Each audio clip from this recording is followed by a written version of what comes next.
Bismillahirrahmanirrahim.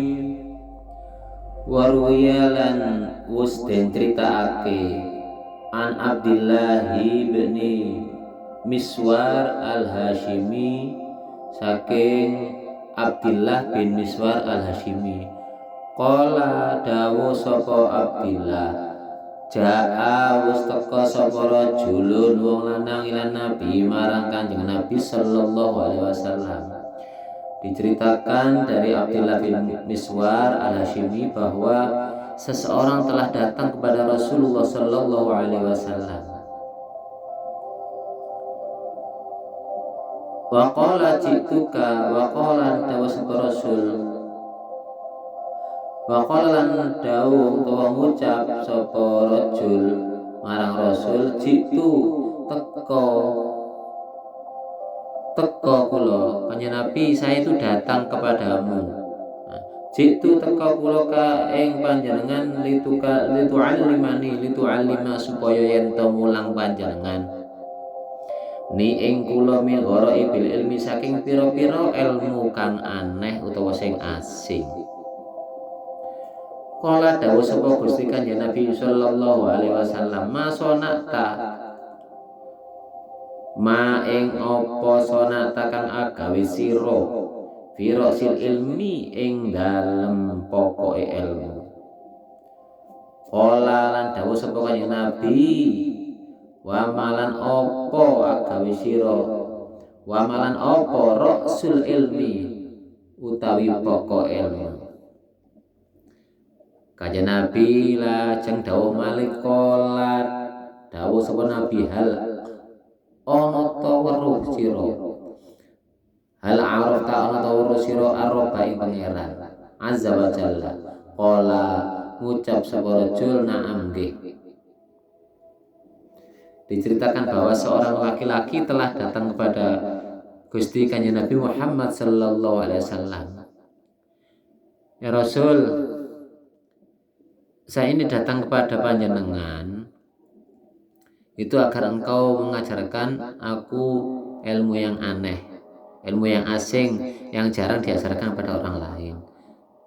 Lalu Rasulullah mengatakan, apa yang kau lakukan di dalam pokoknya ilmu? Terus apalagi apa yang dimaksud dengan rasul ilmi, apa yang dimaksud dengan pokoknya ilmu itu apa? Kemudian Rasulullah bertanya lagi, apakah kamu tahu dengan Tuhanmu? Laki-laki tersebut menjawab, laki-laki itu menjawab, nggih. Kemudian Rasulullah bertanya lagi, wa madza fa'alta fi haqqihi? Kemudian apa yang kau lakukan dengan haknya Allah? Laki-laki tadi menjawab, qala masya Allah. Jawabnya cuma masya Allah. Qala wa hal araftal mauta?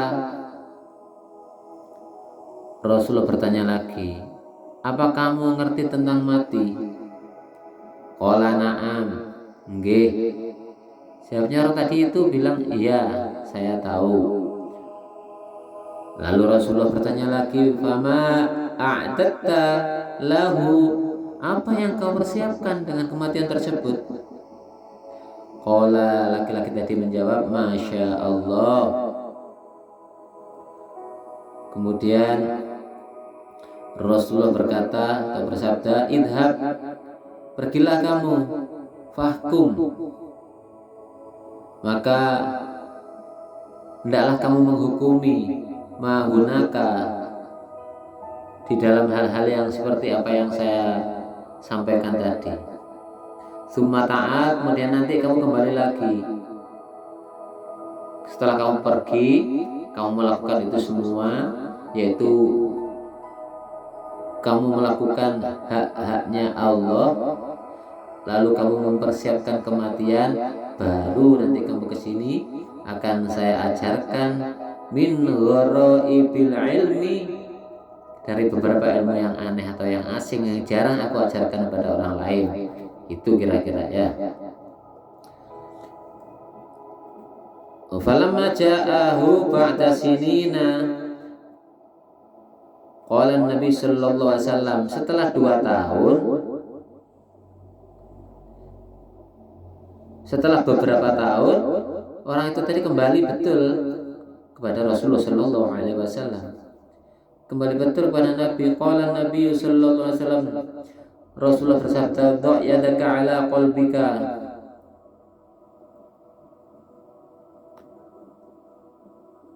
Letakkan tanganmu di atas hatimu. La tardahu li akhika, fama la tarda li nafsika, la tardahu li akhikal muslim. Jadi jika apa yang terjadi pada dirimu kamu itu tidak ridho, maka hendaknya kamu juga tidak ridho itu terjadi pada saudaramu.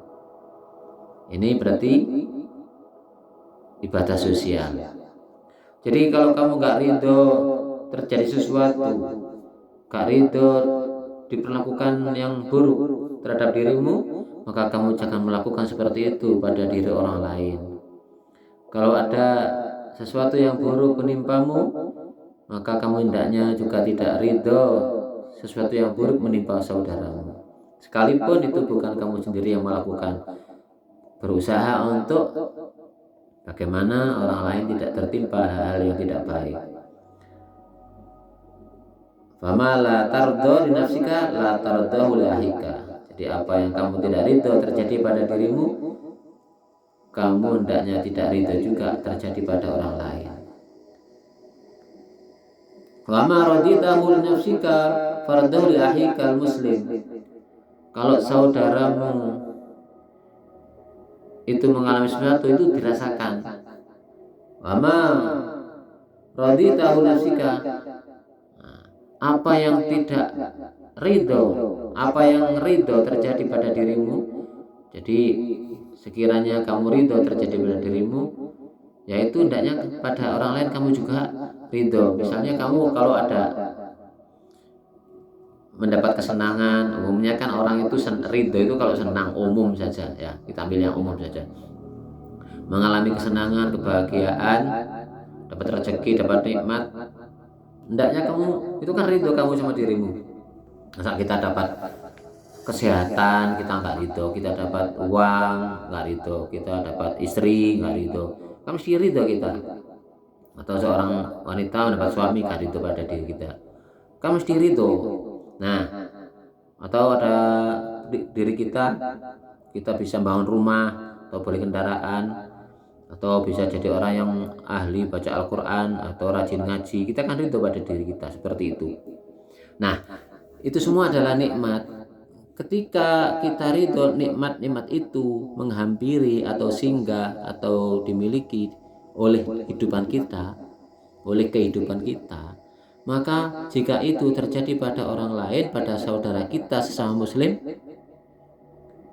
hendaknya kita juga ridho.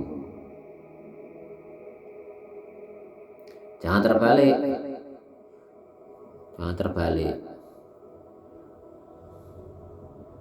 Terbalik itu gimana? Agar kenikmatan itu hanya pada diri kita, lalu ketika terjadi pada orang lain kita nggak ridho, kita marah atau iri atau dengki. Nah, ini yang nggak baik, itu namanya dengki atau hasud. Senang melihat orang lain menderita dan menderita melihat orang lain senang, itu namanya hasud. Ada ya yang gitu ya, banyak ya, itu penyakit itu ya. Itu adalah penyakit, itu dilangi kayak onoku, dilangi ya, dilangi. Latihan. Orang kalau yakin bahwa semua yang terjadi adalah karena ridho Allah, orang yakin kalau semua yang terjadi adalah semua sudah digariskan oleh Allah, insya Allah akan ridho. Orang dengki, kenapa sih orang dengki itu? Bahayanya adalah orang dengki itu akan menghabiskan amal kebaikan itu cepat sekali. Jadi orang kalau dengki, amal kebaikannya cepat hilang, cepat dihapus oleh Allah karena kedengkiannya. Kenapa? Bahkan hilangnya nikmat, hilangnya amal kebaikan itu akibat dengki itu seperti api melahap kayu bakar. Jadi api ketemu kayu kering cepat sekali membakarnya dan cepat habis. Begitu pula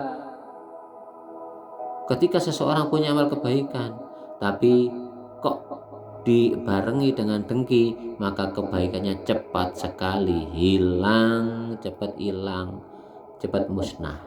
Itu kenapa? Karena orang yang dengki, orang yang iri dengan nikmat orang lain, itu namanya orang gak ridho dengan ketentuan Allah. Jadi ketentuan Allah itu tidak diperlakukan untuk diri kita saja. Jadi ketentuan Allah juga diperlakukan untuk orang lain. Orang lain juga punya ketentuan hidup yang baik, hidup yang enak. Seperti kita juga punya keinginan seperti itu. Jangan berharap kenikmatan, kebahagiaan, keindahan, dan kesempurnaan hanya milik kita saja, orang lain nggak dapatkan. Itu kan kita menjadi penguasa. Kita serakah namanya. Nah, tapi kalau kita ridho apa yang terjadi pada diri kita harus ridho dengan apa yang terjadi pada orang lain. Karena demikian itu adalah bentuk sebuah kesadaran bahwa semua yang terjadi pada diri kita, semua yang terjadi pada orang lain adalah merupakan kudrah iradah Allah subhanahu wa ta'ala. Wallahu a'lam bishawab. Assalamualaikum warahmatullahi wabarakatuh.